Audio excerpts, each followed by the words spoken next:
Hi everyone welcome to ബയോറാൻ. പുതിയതായി +1 ക്ലാസ്സിലേക്കുള്ള admissions എല്ലാം സ്റ്റാർട്ട് ചെയ്തല്ലേ. നമ്മൾ ഇന്ന് +1 ബോട്ടണിയുടെ ഫസ്റ്റ് ചാപ്റ്റർ ആണ് പഠിച്ചു തുടങ്ങുന്നത്. അതിനു മുമ്പ് നമുക്ക് സബ്ജക്റ്റിനെ ഒന്ന് ജസ്റ്റ് ഇൻട്രൊഡ്യൂസ് ചെയ്യാം. നിങ്ങൾക്ക് അറിയായിരിക്കും ബയോളജി സയൻസ് എടുത്ത കുട്ടികൾക്ക് ഹയർ സെക്കൻഡറിയിൽ ബയോളജി രണ്ടായിട്ട് സ്പ്ലിറ്റ് ചെയ്തിട്ടുണ്ട്. ഏതൊക്കെയാ? Botany and zoology. ബയോളജി ഒന്നിച്ചായിരിക്കും എക്സാംസും മാർക്കും എല്ലാം, ബട്ട് രണ്ടും രണ്ട് സബ്ജക്റ്റ് ആയിട്ട് കാണണം. ഇനി എന്താണ് botany? Botany is the branch of biology and it is the study about plants. നമുക്കറിയാം അല്ലേ, ലിവിങ് വേൾഡിൽ പ്ലാന്റ്സിന്റെ ഇമ്പോർട്ടൻസ് എന്തൊക്കെയാണ്. പ്ലാന്റ്സ് ഇല്ലാതെ ഒരിക്കലും എർത്തിൽ ലൈഫ് എക്സിസ്റ്റ് ചെയ്യില്ല. എല്ലാ അനിമൽസിനും ബ്രീത്ത് ചെയ്യാൻ വേണ്ട ഓക്സിജൻ സപ്ലൈ ചെയ്യുന്നതും ഓക്സിജന്റെ അളവ് ക്രമമായി നിലനിർത്തുന്നതും പ്ലാന്റ്സ് ആണ്. അതുപോലെ പ്രൊഡക്ടിവിറ്റിയുടെ അല്ലെങ്കിൽ നേച്ചറിലെ എല്ലാ അനിമൽസിന്റെയും ഫുഡിന്റെ അല്ലെങ്കിൽ എനർജിയുടെ ബേസ് എന്ന് പറയുന്നതും പ്ലാന്റ്സ് ആണ് അല്ലേ. ഇങ്ങനെ ഒരുപാട് ഇൻട്രസ്റ്റിംഗ് ആയിട്ടുള്ളതും നമ്മൾ അറിഞ്ഞിരിക്കേണ്ടതുമായിട്ടുള്ള ഒരുപാട് കാര്യങ്ങൾ നമുക്കിവിടെ ഡിസ്കസ് ചെയ്യാനുണ്ട്.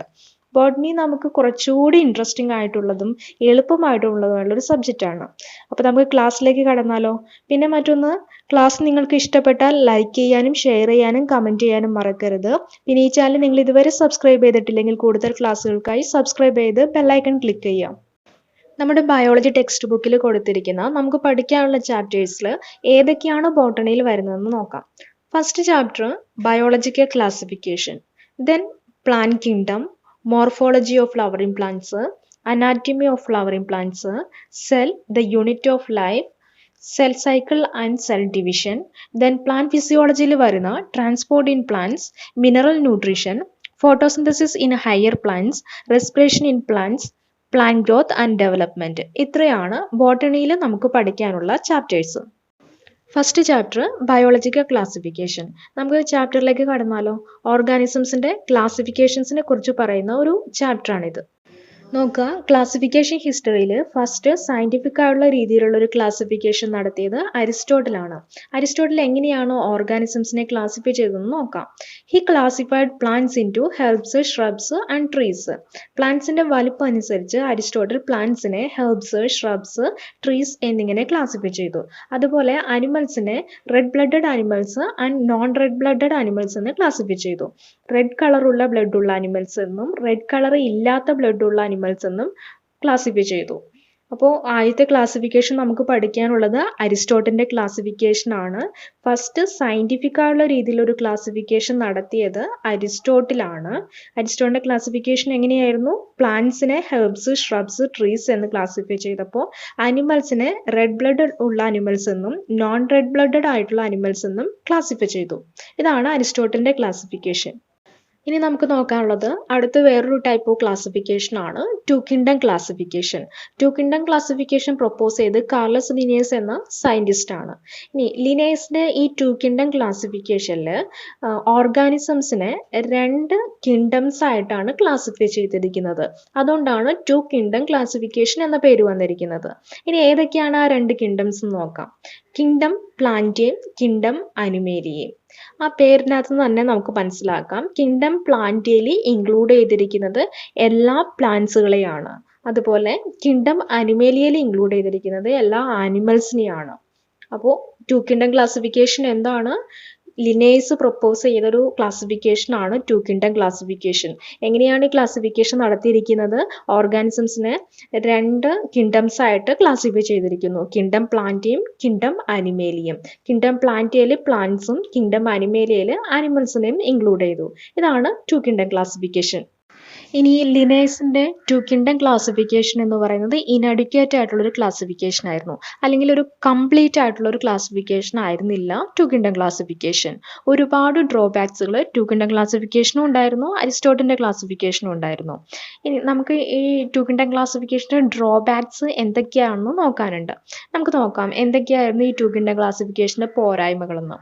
First, it does not distinguish between prokaryotes and eukaryotes. ലിനേഴ്സിന്റെ ടു കിങ്ഡം ക്ലാസിഫിക്കേഷനിൽ പ്രോക്യാരിയോട്ട്, യൂക്യാരിയോട്ട് എന്നിങ്ങനെ ഒരു ഡിസ്റ്റിങ്ക്വിഷൻ കൊടുത്തിരുന്നില്ല. അതിനു മുമ്പ് എന്താണ് പ്രോക്യാരിയോട്ട്, എന്താണ് യൂക്യാരിയോട്സ്? കുറേ പേർക്കെങ്കിലും അറിയായിരിക്കും എന്താണ് പ്രോക്യാരിയോട്ട്, യൂക്യാരിയോട്ട് എന്ന്. അറിയാത്തവർക്ക് വേണ്ടിയിട്ട് ജസ്റ്റ് ഒന്ന് പറയാം എന്താണ് പ്രോക്യാരിയോട്ട്, യൂക്യാരിയോട്ട് എന്ന്. ആദ്യം ആ വേർഡിന്റെ മീനിങ് ഒന്ന് മനസ്സിലാക്കി വെക്കാം. പ്രോക്യാരിയോട്സിൽ pro means primitive, karyo means nucleus. അതുപോലെ യൂക്യാരിയോട്ടിൽ eu means true and karyo means nucleus. Okay, ഇനി എന്താണ് പ്രോക്യാരിയോട്ട്, യൂക്യാരിയോട്ട്? യൂക്യാരിയോട്ട് എന്ന് പറയുന്നത് ഹയർ ഓർഗാനിസംസ് എല്ലാം യൂക്യാരിയോട്സിനകത്ത് വരുന്നതാണ്. അതുപോലെ പ്രോക്യാരിയോട്സിൽ വരുന്ന ഒരു മെമ്പറിന്റെ എക്സാമ്പിൾ പറയാം, ബാക്ടീരിയ. ബാക്ടീരിയ പ്രോക്യാരിയോട്ട് ആണ്. ഇനി എങ്ങനെയാണ് ഈ പ്രോക്യാരിയോട്ട് യൂക്യാരിയോട്ട് എന്നൊരു ക്ലാസിഫിക്കേഷൻ വന്നിരിക്കുന്നത്? യൂക്യാരിയോട്ട് അല്ലെങ്കിൽ ഹയർ ഓർഗാനിസംസ് നോക്കുകയാണെങ്കിൽ നമ്മൾ പ്ലാന്റിന്റെയും അനിമൽസിന്റെ എല്ലാം സെല്ല് വരച്ച് പഠിച്ചിട്ടുള്ളതാണ് അല്ലേ? ഈ സെല്ലിനകത്ത് ഒരു വലിയ ന്യൂക്ലിയസ് നമ്മൾ പഠിച്ചിട്ടുണ്ട്. ആ ന്യൂക്ലിയസ് എന്ന് പറയുന്നത് ഒരു വെൽ ഡിഫൈൻഡ്, കംപ്ലീറ്റ്ലി ഡെവലപ്പ് ചെയ്തുള്ള ഒരു ന്യൂക്ലിയസ് ആണ്. ആ ന്യൂക്ലിയസിനെ സറൗണ്ട് ചെയ്തുകൊണ്ട് ന്യൂക്ലിയർ മെംബ്രെയിൻ പ്രസന്റ് ആയിരുന്നു. അതുപോലെ ന്യൂക്ലിയസിനകത്ത് ന്യൂക്ലിയോളസ്, ന്യൂക്ലിയോപ്ലാസം, ഇങ്ങനെ ഒരുപാട് സ്ട്രക്ചറുകൾ വേറെ ഉണ്ടായിരുന്നു. അങ്ങനെ ഒരു വെൽ ഡിഫൈൻഡ് ന്യൂക്ലിയസ് ആണ് ഹയർ ഓർഗാനിസംസിനുള്ളത്. അത്തരം ഓർഗാനിസങ്ങളെ നമുക്ക് യൂക്യാരിയോട്ട് എന്ന് പറയാം. ഇനി പ്രോക്യാരിയോട്ട് നോക്കുകയാണെങ്കിൽ, അതായത് ബാക്ടീരിയ പോലുള്ള ഓർഗാനിസംസ് നോക്കുകയാണെങ്കിൽ അവരിൽ ഒരു വെൽ ഡിഫൈൻഡ് ന്യൂക്ലിയസ് കാണാൻ പറ്റില്ല. അത് മാത്രമല്ല ഈ ന്യൂക്ലിയസിന് ചുറ്റും ന്യൂക്ലിയർ മെംബ്രെയിനും ആബ്സെന്റ് ആയിരിക്കും. അപ്പോൾ ഇതിന്റെ ബേസിൽ നമുക്ക് പ്രോക്യാരിയോട്ട്, യൂക്യാരിയോട്ട് എന്ന് പറയാം. അത് മാത്രമല്ല യൂക്യാരിയോട്സ് അല്ലെങ്കിൽ ഹയർ ഓർഗാനിസംസിന്റെ കേസ് നോക്കുകയാണെങ്കിൽ, ബാക്കി സെൽ ഓർഗനൽസ് നോക്കുകയാണെങ്കിൽ ന്യൂക്ലിയസ് മാത്രമല്ല റൈബോസോം ഒഴികെയുള്ള ബാക്കി എല്ലാ സെൽ ഓർഗനൽസിന് ചുറ്റും സറൗണ്ട് ചെയ്തുകൊണ്ട് ഒരു മെംബ്രെയിൻ പ്രസന്റ് ആയിരിക്കും. ബട്ട് പ്രോക്യാരിയോട്സിന്റെ കേസിൽ സെൽ ഓർഗനൽസിന് സറൗണ്ട് ചെയ്തുകൊണ്ട് ഒരു മെംബ്രെയിൻ ആബ്സെന്റ് ആയിരിക്കും. പിന്നെ ഉണ്ട് പ്രോക്യാരിയോട്സും യൂക്യാരിയോട്സും തമ്മിലുള്ള ഡിഫറൻസസ്. നമ്മളിപ്പോൾ ബേസിക് ആയിട്ടുള്ള കാര്യം മാത്രമേ പറയുന്നുള്ളൂ. ഏതൊക്കെയാണ്? പ്രോക്യാരിയോട്സ് എന്ന് പറയുമ്പോൾ അത്തരം ഓർഗാനിസംസിന് ഒരു വെൽ ഡിഫൈൻഡ് ന്യൂക്ലിയസ് ഉണ്ടാകില്ല. ന്യൂക്ലിയസിനെ സറൗണ്ട് ചെയ്തുകൊണ്ട് ന്യൂക്ലിയർ മെംബ്രെയിനും ഉണ്ടാവില്ല. അതുപോലെ ബാക്കി സെൽ ഓർഗൻസിനെ സറൗണ്ട് ചെയ്തുകൊണ്ടും മെംബ്രെയിൻ ആബ്സെന്റ് ആയിരിക്കും. ബട്ട് യൂക്യാരിയോട്ട് എന്ന് പറയുന്നത് ഹയർ ഓർഗാനിസംസ് ആണ്. ഇവർക്ക് ഒരു വെൽ ഡിഫൈൻഡ് ന്യൂക്ലിയസ് ഉണ്ടാകും. ന്യൂക്ലിയസിനെ സറൗണ്ട് ചെയ്തുകൊണ്ട് ന്യൂക്ലിയർ മെംബ്രെയിൻ ഉണ്ടാകും. റൈബോസോം ഒഴികെയുള്ള ബാക്കി എല്ലാ സെൽ ഓർഗൻസിന് ചുറ്റും ഒരു മെംബ്രെയിൻ പ്രസന്റ് ആയിരിക്കും. ഇതിനെയാണ് യൂക്യാരിയോട്ട് എന്ന് പറയുന്നത്. അപ്പോൾ എന്താണ് പ്രോക്യാരിയോട്ട്, എന്താണ് യൂക്യാരിയോട്ട് എന്ന് മനസ്സിലായല്ലോ. അപ്പോൾ ഇനി നമുക്ക് ടോപ്പിക്കിലേക്ക് വരാം. ടു കിങ്ഡം ക്ലാസിഫിക്കേഷനിൽ പ്രോക്യാരിയോട്ട്, യൂക്യാരിയോട്ട് എന്നിങ്ങനെ ഒരു ഡിസ്റ്റിങ്ക്യൂഷൻ ഉണ്ടായിരുന്നില്ല. Then second one, it does not distinguish between unicellular and multicellular organism. Unicellular organism ഒരു സെല്ല് മാത്രമുള്ള ഓർഗാനിസം, അതുപോലെ മൾട്ടി സെല്ലുലാർ ഓർഗാനിസം ഒന്നിലധികം സെൽസ് ഉള്ള ഓർഗാനിസംസ് എന്നിങ്ങനെ ഒരു ഡിസ്റ്റിങ്ക്യൂഷൻ ടു കിങ്ഡം ക്ലാസിഫിക്കേഷനിൽ ഉണ്ടായിരുന്നില്ല. Unicellular organism, multicellular organism അങ്ങനെ ഒരു ഡിസ്റ്റിങ്ക്യൂഷൻ കൊടുത്തുകൊണ്ടായിരുന്നില്ല ലിനിയേഴ്സ് ക്ലാസിഫൈ ചെയ്തത്. Then third drawback, it does not distinguish photosynthetic and non photosynthetic organism. Photosynthetic organism എന്നും നോൺ ഫോട്ടോസിന്തറ്റിക് ഓർഗാനിസം എന്നും ഒരു ഡിസ്റ്റിങ്ക്യൂഷനും ആര് കൊടുത്തിരുന്നില്ല? കാർലിനേഴ്സിന്റെ ഈ ടു കിങ്ഡം ക്ലാസിഫിക്കേഷനിൽ ഉണ്ടായിരുന്നില്ല. ഫോട്ടോസിന്തറ്റിക് എന്താ? ഫോട്ടോസിന്തസിസ് എന്താ? ഫോട്ടോസിന്തസിസ് മലയാളത്തിൽ പ്രകാശ സംശ്ലേഷണം എന്ന് പറയും. ഫോട്ടോസിന്തസിസ് അറിയാലോ, ലൈറ്റിന്റെ ഹെൽപ്പോടെ ഫുഡ് പ്രിപ്പയർ ചെയ്യുന്ന, പ്ലാന്റ്സ് ഫുഡ് പ്രിപ്പയർ ചെയ്യുന്ന പ്രോസസ്സിനെയാണ് ഫോട്ടോസിന്തസിസ് എന്ന് പറയുന്നത്.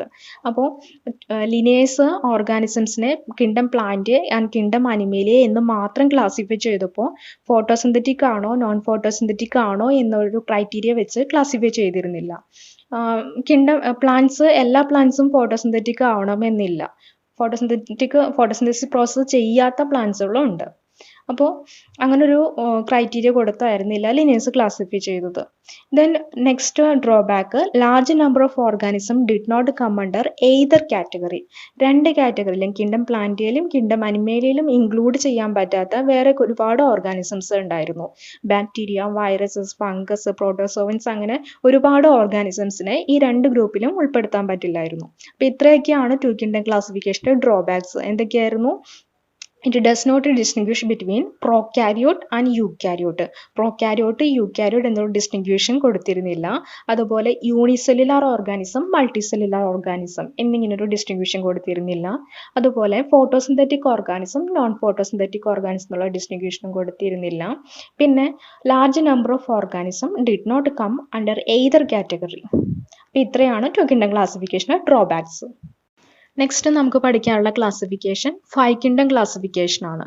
ഫൈവ് കിങ്ഡം ക്ലാസിഫിക്കേഷൻ പ്രൊപ്പോസ് ചെയ്തത് R.H. വിറ്റാക്കർ എന്ന സയന്റിസ്റ്റ് ആണ്. അപ്പോൾ നമ്മൾ ആദ്യം പഠിച്ച ക്ലാസിഫിക്കേഷൻ അരിസ്റ്റോട്ടിലിന്റെ ക്ലാസിഫിക്കേഷൻ ആയിരുന്നു അല്ലേ. രണ്ടാമത് പഠിച്ച ക്ലാസിഫിക്കേഷന്റെ പേരായിരുന്നു two kingdom classification. Two kingdom classification propose ചെയ്തത് കാർലസ് ലിനേയസ് ആയിരുന്നു. അതുപോലെ തേർഡ് വൺ നമുക്ക് പഠിക്കാനുള്ളത് ഫൈവ് കിങ്ഡം ക്ലാസിഫിക്കേഷൻ ആണ്. ഫൈവ് കിങ്ഡം ക്ലാസിഫിക്കേഷൻ പ്രൊപ്പോസ് ചെയ്തത് R.H. വിറ്റാക്കർ എന്ന സയന്റിസ്റ്റ് ആണ്. ഇനി എങ്ങനെയാണ് ഈ R.H. വിറ്റാക്കറിന്റെ ഫൈവ് കിങ്ഡം ക്ലാസിഫിക്കേഷൻ നടത്തിയിരിക്കുന്നത് നോക്കാം. പ്രധാനമായിട്ടും 5 ക്രൈറ്റീരിയാസിനെ ബേസ് ചെയ്തിട്ടാണ് വിറ്റാക്കർ ഫൈവ് കിങ്ഡം ക്ലാസിഫിക്കേഷൻ നടത്തിയിരിക്കുന്നത്. ഏതൊക്കെയാണ് 5 ക്രൈറ്റീരിയാസ് എന്ന് നോക്കാം. എക്സാമിന് ചോദിക്കാറുള്ളതാണ്, ഇമ്പോർട്ടൻ്റ് ആണ്. Cell structure, thallus organisation, mode of nutrition, reproduction and phylogenetic or evolutionary relationships. First cell structure, അതായത് ഒരു ഓർഗാനിസം പ്രോക്യാരിയോട്ട് ആണോ യൂക്യാരിയോട്ട് ആണോ എന്ന് കൺസിഡർ ചെയ്തായിരുന്നു വിറ്റാക്കർ ക്ലാസിഫൈ ചെയ്തത്. Then Thales organisation. താലസ് എന്ന് പറയുന്നത് ലോവർ ഓർഗാനിസംസിന്റെ പ്ലാന്റ് ബോഡീനെയാണ് താലസ് എന്ന് പറയുന്നത്. ആൽഗെ, ഫഞ്ചെ ഇവരുടെ എല്ലാം ബോഡീനെ താലസ് എന്ന് പറയും. അപ്പോൾ താലസിന്റെ ഓർഗനൈസേഷൻ വെച്ചിട്ട് അത് യൂണിസെല്ലുലാർ ആണോ മൾട്ടി സെല്ലുലാർ ആണോ എന്നെല്ലാം കൺസിഡർ ചെയ്തുകൊണ്ടായിരുന്നു വിറ്റാക്കർ ക്ലാസിഫൈ ചെയ്തത്. Then third one mode of nutrition, അതായത് ന്യൂട്രീഷന്റെ ബേസിൽ, അതായത് ഓട്ടോട്രോഫ് ആണോ ഹെറ്റോട്രോപ്സ് ആണോ എന്ന് നോക്കിയും കൂടിയായിരുന്നു വിറ്റാക്കർ ഫൈവ് കിങ്ഡം ക്ലാസിഫിക്കേഷൻ നടത്തിയിരിക്കുന്നത്. എന്താണ് ഓട്ടോട്രോപ്സ്, എന്താണ് ഹെറ്റോട്രോപ്സ്? സ്വന്തമായിട്ട് ഫുഡ് പ്രിപ്പയർ ചെയ്യുന്ന ഓർഗാനിസംസിനെ ഓട്ടോട്രോപ്സ് എന്നും സ്വന്തമായിട്ട് ഫുഡ് പ്രിപ്പയർ ചെയ്യാൻ പറ്റാത്ത ഓർഗാനിസംസിനെ ഹെറ്റോട്രോപ്സ് എന്നും പറയും. അപ്പോൾ ഇങ്ങനെ മോഡ് ഓഫ് ന്യൂട്രീഷൻ ഓട്ടോട്രോപ്സ് ആണോ ഹെറ്റോട്രോപ്സ് ആണോ എന്ന് നോക്കിയും കൂടിയായിരുന്നു വിറ്റാക്കർ ഫൈവ് കിങ്ഡം ക്ലാസിഫിക്കേഷൻ നടത്തിയിരുന്നത്. പിന്നെ next one reproduction. Method of reproduction, ഏത് ടൈപ്പ് ഓഫ് റീപ്രൊഡക്ഷൻ ആണ് ഓർഗാനിസിൽ നടക്കുന്നത് അതും കൂടി ഒബ്സർവ് ചെയ്തിട്ടായിരുന്നു വിറ്റാക്കർ ഫൈവ് കിങ്ഡം ക്ലാസിഫിക്കേഷൻ നടത്തിയത്. Next last criteria phylogenetic or evolutionary റിലേഷൻഷിപ്സിന്റെ ബേസിലും കൂടിയാണ് വിറ്റാക്കർ ക്ലാസിഫിക്കേഷൻ നടത്തിയത്. അപ്പോൾ പ്രധാനമായിട്ടും 5 ക്രൈറ്റീരിയാസിന്റെ ബേസിലാണ് വിറ്റാക്കറിന്റെ ഫൈവ് കിങ്ഡം ക്ലാസിഫിക്കേഷൻ നടത്തിയിരിക്കുന്നത്. ഏതൊക്കെയാണ് 5 criterias? Cell structure, thallus organisation, mode of nutrition, reproduction and phylogenetic or evolutionary relationships. അപ്പോൾ നമ്മളിപ്പോൾ പറഞ്ഞത് വിറ്റാക്കറിന്റെ ഫൈവ് കിങ്ഡം ക്ലാസിഫിക്കേഷൻ നടത്തിയിരിക്കുന്നത് ഏതെല്ലാം ക്രൈറ്റീരിയനെ ബേസ് ചെയ്താണെന്നാണ് പറഞ്ഞത്. ഇനി നമുക്ക് നോക്കാനുള്ളത് ഈ ഫൈവ് കിങ്ഡം ക്ലാസിഫിക്കേഷനിൽ എങ്ങനെയാണ് വിറ്റാക്കർ ഓർഗാനിസംസിനെ ക്ലാസിഫൈ ചെയ്തിരിക്കുന്നത് എന്നാണ്. 5 കിങ്ഡംസ് ആയിട്ടാണ് വിറ്റാക്കർ ഓർഗാനിസംസിനെ ക്ലാസിഫൈ ചെയ്തത്. അതുകൊണ്ടാണ് ഫൈവ് കിങ്ഡം ക്ലാസിഫിക്കേഷൻ എന്ന പേര് വന്നത്. ഇനി ഏതൊക്കെയാണ് 5 കിങ്ഡംസ് നോക്കാം. Kingdom Monera, kingdom Protista, kingdom Fungi, kingdom plant and kingdom Animalia. ഏതൊക്കെയാണ്? Kingdom Monera, kingdom Protista, kingdom Fungi, kingdom plant and kingdom Animalia. ആദ്യമായിട്ട് കേൾക്കുന്ന ടേംസുകൾ ഉണ്ടെങ്കിൽ നിങ്ങൾ എഴുതി തന്നെ പഠിക്കണം, എന്നാലേ ഓർമ്മയിൽ നിൽക്കുകയുള്ളൂ. അപ്പോൾ 5 കിങ്ഡംസ് ആയിട്ടാണ് വിറ്റാക്കർ ക്ലാസിഫൈ ചെയ്തിരിക്കുന്നത്. ഒന്നുകൂടി പറയാം. Kingdom Monera, kingdom Protista, kingdom Fungi, kingdom plant and kingdom Animalia. ഇനി ഓരോ കിങ്ഡത്തിലെയും വരുന്ന ഓർഗാനിസംസിനെ പറ്റി നമുക്ക് നോക്കാനുണ്ട്. കുറച്ചുകൂടി ഇൻട്രസ്റ്റിംഗ് ആയിട്ടാണ് ഉള്ള സ്റ്റഡിയാണ് അത്. ഓരോ കിങ്ഡത്തിലും വരുന്ന ഓർഗാനിസത്തിനെ കുറിച്ച് പഠിക്കാന്നുള്ളത്. അപ്പോൾ നമുക്കത് നെക്സ്റ്റ് ക്ലാസ്സിൽ നോക്കാം. അപ്പോൾ ഇത്രയാണ് നമ്മൾ ഇന്നത്തെ ക്ലാസ്സിൽ പറയുന്നത്. ഇപ്പോൾ ക്ലാസ് നിങ്ങൾക്ക് യൂസ്ഫുൾ ആയെങ്കിൽ ലൈക്ക് ചെയ്യുക, ഷെയർ ചെയ്യുക, കമൻറ്റ് ചെയ്യുക. പിന്നെ ഈ ചാനൽ നിങ്ങൾ ഇതുവരെ സബ്സ്ക്രൈബ് ചെയ്തിട്ടില്ലെങ്കിൽ നെക്സ്റ്റ് ക്ലാസ്സുകൾക്കായി സബ്സ്ക്രൈബ് ചെയ്ത് ബെൽ ഐക്കൺ ക്ലിക്ക് ചെയ്യുക. അപ്പോൾ നെക്സ്റ്റ് ക്ലാസ്സിൽ നെക്സ്റ്റ് ടോപ്പിക്കുമായിട്ട് വീണ്ടും കാണാം. Thank you for watching.